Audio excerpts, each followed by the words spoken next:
Good morning, everyone. We're Group 4.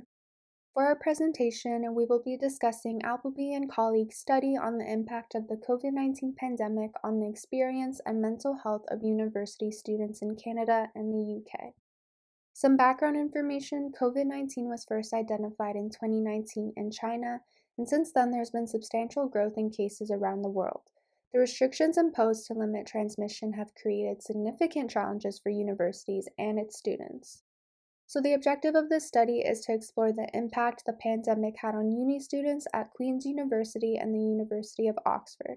The authors do this by looking at the learning experiences, lifestyles, future opportunities, and mental health of students. And they hypothesize that the COVID-19 pandemic has negatively impacted the university experience and mental health of students. The authors rationalized their study by stating it is the first cross-country comparison of its kind, which is useful since countries adapted to the spread of COVID differently. Also, the aftermath of the pandemic will likely have long-lasting effects on university students, and this study encourages a future for students that does not compromise academic or social quality of the uni experience.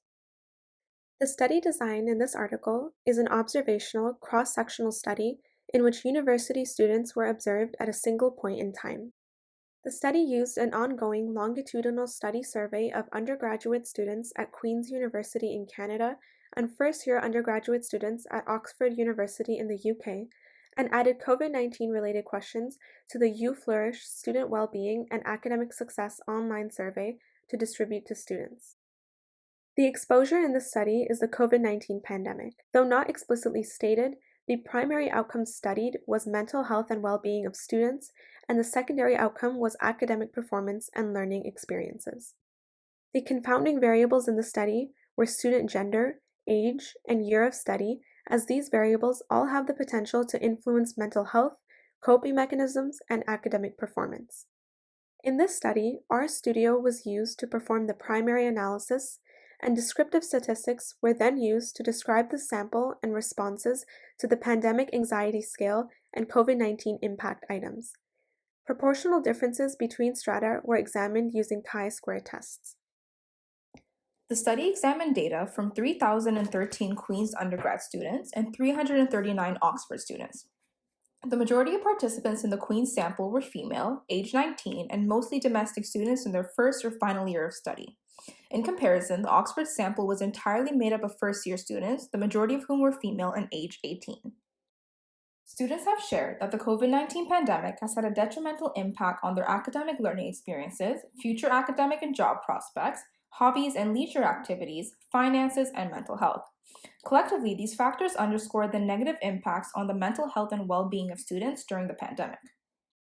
In addition, the study examined the level of compliance with government guidelines and self-isolation practices among the participants.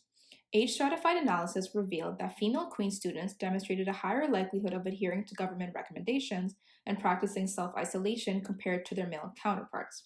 These trends were also observed among Oxford students.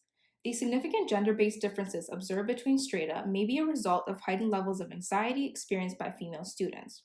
Studies have also indicated that females may be more susceptible to COVID-19 related anxiety and depression, which could contribute to their increased adherence to public health protocols. The authors also discovered that female students were significantly more concerned about the long-term effects of the pandemic on their future academic and job prospects. The results further revealed that age-related differences were also present based on year of study, with upper year students expressing similar concerns.